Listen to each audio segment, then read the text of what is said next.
Assalamualaikum warahmatullahi wabarakatuh. Hello everyone, it's me again, Mistri Handayani. Dan pada video kali ini, Mistri akan melanjutkan pembahasan mengenai materi recount text. Namun sebelum itu, Mistri ingin bertanya kepada kalian, apakah kalian pernah membaca riwayat hidup seseorang? Atau cerita tentang kisah hidup tokoh-tokoh terkenal serta peristiwa yang terjadi terhadap tokoh tersebut? Nah, biasanya isi dari biografi itu adalah kisah hidup seseorang yang bisa kita teladani.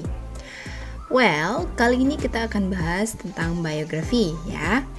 Jadi, biografi ini termasuk ke dalam jenis recount text because it tells about past event ya, atau event in the past, atau menceritakan kejadian di masa lalu. Okay, well, let's discuss about biography now, so make sure to keep on watching and don't skip the video. So, biography is a detailed description of a person's life and written by someone else. It is a non-fiction text. Jadi, biografi ini berisi tentang deskripsi hidup seseorang yang mana bukan orang tersebut yang menulis ceritanya, melainkan orang lain. Jadi harus orang lain. Dan biografi ini adalah kisah nyata ya, jadi bukan kisah atau cerita yang dibuat-buat. Makanya disebut dengan non-fiction text. Well, biography has functions ya. Jadi biografi ini mempunyai beberapa fungsi, such as to give information about someone's life so we can get inspiration. Jadi fungsinya adalah untuk memberikan informasi tentang kehidupan seseorang dan yang pastinya orangnya adalah tokoh yang terkenal ya. Dan selain itu juga kita bisa mendapatkan informasi mengenai pencapaian atau prestasi yang pernah diraih oleh tokoh tersebut. Jadi, pastinya kita bisa belajar ya dari kisah inspiratif yang dibagikan lewat teks tersebut. Nah, yang terakhir fungsinya adalah to educate people. Seperti yang sudah Mistri jelaskan ya, kita bisa mendapatkan pelajaran dari paparan hidup para tokoh lewat cerita-cerita mereka. Next, kita akan bahas mengenai characteristics atau ciri-ciri dari teks biografi. Yang pertama, teks ini ditulis oleh orang lain, seperti yang Mistri jelaskan di awal ya. Jadi bukan tokoh utama yang diceritakan ya yang menulisnya.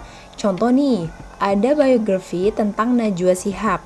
Tapi teks ini tidak ditulis langsung oleh si Najwa Shihab sendiri, melainkan orang lain atau kita sebut dengan pihak ketiga ya. And the next, based on fact. Jadi cerita atau kisahnya itu benar-benar fakta atau kejadian yang real based on the research, tidak dibuat-buat. And then the last, yang terakhir, cerita yang dituliskan dalam biografi ini sangat detail ya atau lengkap. Harus ada unsur 5W 1H di dalamnya. Kayak mana sih Miss? Itu loh yang what, where, why, how, dan lain sebagainya.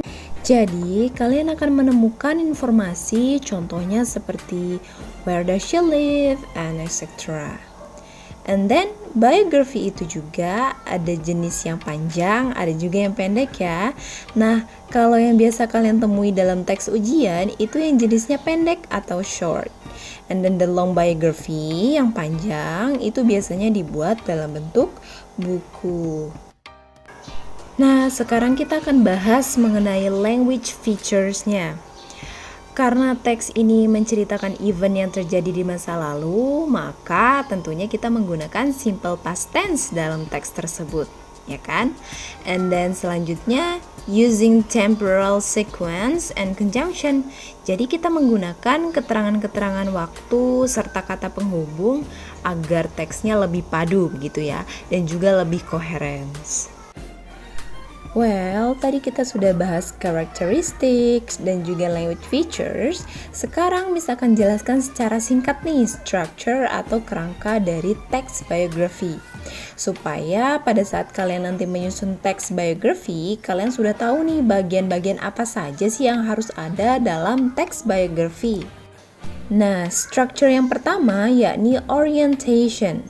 Pada bagian ini biasanya berisi biodata dan juga info umum mengenai tokoh. Misalnya, dia itu siapa, apakah dia seorang presiden, YouTubers, dan lain sebagainya. Lalu yang series of event itu pada bagian ini berisi tentang riwayat hidupnya serta peristiwa-peristiwa yang tentunya bisa menginspirasi bagi siapapun yang membacanya. Dan biasanya di bagian events ini akan chronological order atau berurutan. Jadi dimulai dari awal hingga akhir hayat si tokoh tersebut. Lalu bagian yang terakhir yaitu ada reorientation atau closing. Biasanya ada komentar nih dari penulis, tapi memang tidak semua ya ada komen atau statementnya. Tapi kalau kita ingin menyertakannya ya tidak apa-apa, boleh-boleh saja. Silahkan disertakan di bagian akhir atau di reorientation ini. Kemudian selain itu juga pada bagian ini disertakan achievements atau pencapaian dari tokoh, entah itu prestasi dan lain sebagainya yang tentunya bisa menginspirasi pembacanya. Jadi ini adalah structure atau bagian-bagian dari biografi teks ya. Well, sekarang kita masuk ke contoh teksnya. Wah, kira-kira teks ini tentang siapa ya? Pasti di antara kalian ada yang sudah kenal nih lewat foto yang ada di bawah ini. Now it's your turn. Silakan simak teksnya, lalu kerjakan soal di samping teks berikut ini. Dan untuk pengumpulan tugas melalui Google Form ya nak, link Google Formnya akan Misteri lampirkan di kolom description dan di blogger Miss. Okay, that's all from me. Thank you for watching, see you next meeting, dan semoga video ini bermanfaat ya. See you next video, have a nice day. Wassalamualaikum warahmatullahi wabarakatuh. Bye.